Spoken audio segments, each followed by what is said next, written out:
Leadership without followers. That means that you don't have any followers right now. And then, someone might take that to be that you're not valuable or what you're doing is not valuable. It's not going to be worth anything because nobody's following it. Nobody's adapting it.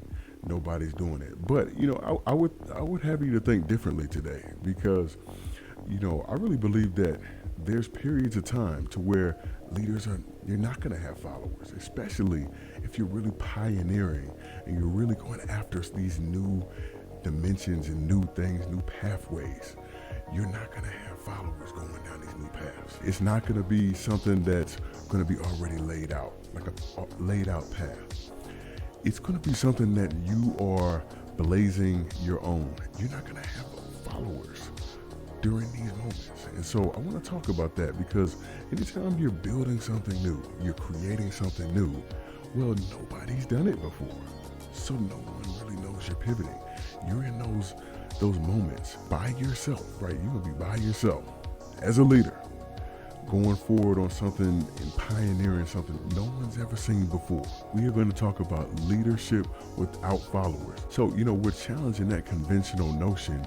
And, if you just look at history, we've had pioneers that have gone off and looked for gold and found more than that. We've had other people that have gone to find new countries, new lands. They've gone out on a boat. We're going to come back to that. But they've gone out on a boat and they've literally went to venture off. They discovered things that we've never discovered before. As a leader, an innovator, isn't that what we're going to go do?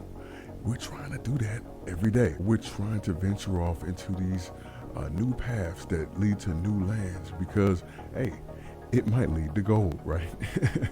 And it's okay. It's okay because that's what people want, something to strive after. They're on the road to innovation, whatever. Hey, that gold is whatever it is to you. We talk about meaning and innovation. That's what you're after. You're after it. You want that innovation. We have these unique challenges and opportunities that lie before us. As creative educational leaders, it's really important to look at things in a way that you could get the most out of every angle, right? So if you take a 360 view on it and you ask questions about these different aspects, it could lead you to paths that you never thought before. As a leader, you're going to have a pioneering vision. When you're going off into these new environments, these new places, you're going to have people that are not going to go with you. It may be everybody. There's been some crazy visions that people have, right?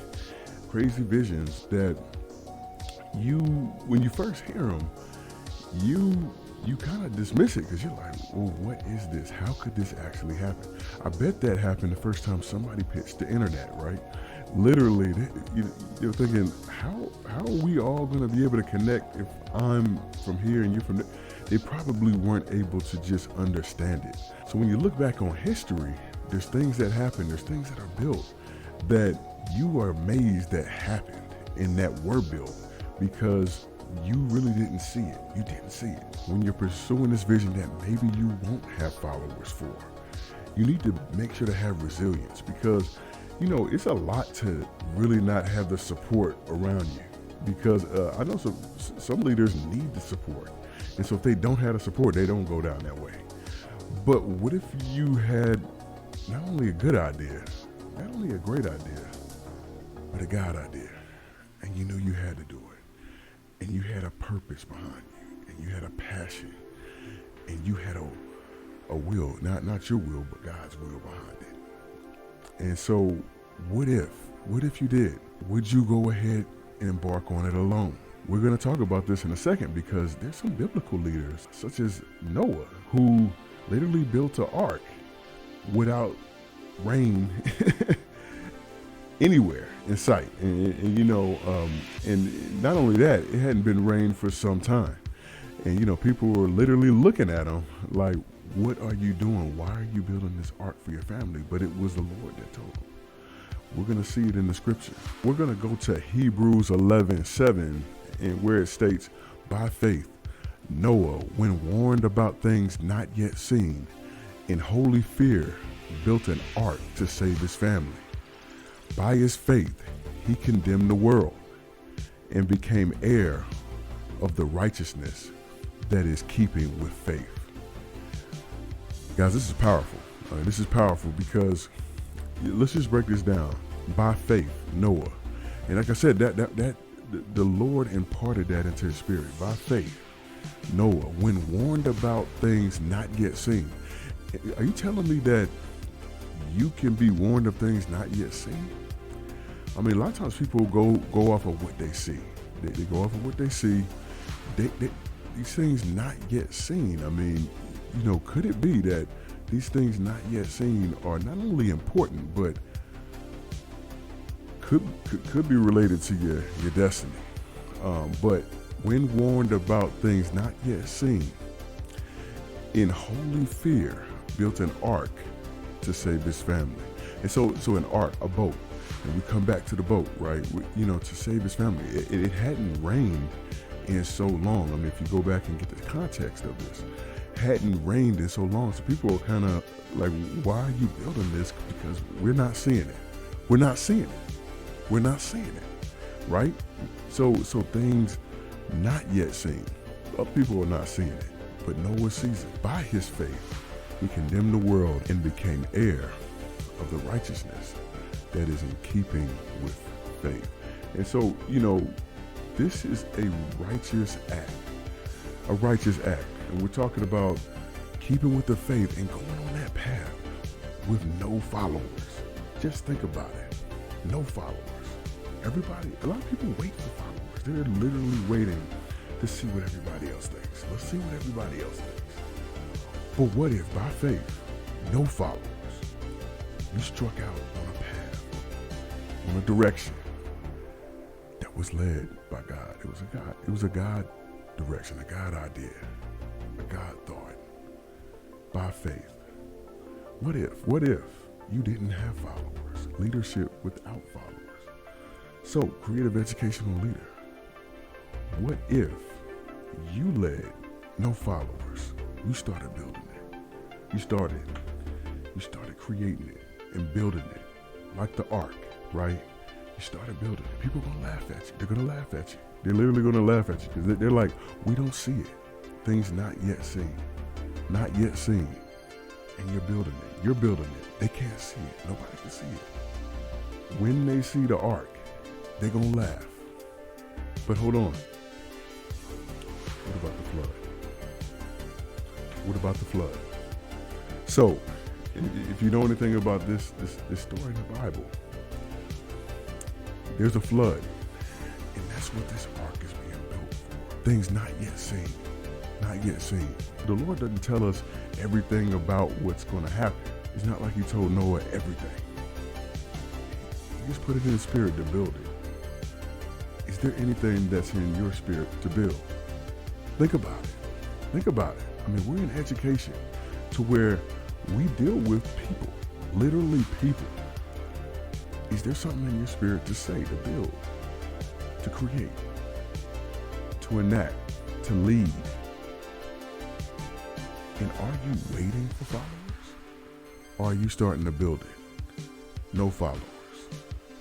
Pioneering. And one more thing. Noah displayed incredible obedience to what the Lord was telling him. And I'm telling you, a lot of times we hear these things. We feel them in our spirit. We feel them in our spirit, right? We get these ideas, these thoughts, and we don't do anything with it. But Noah had the obedience to build the ark. Will you build it? Will you build it?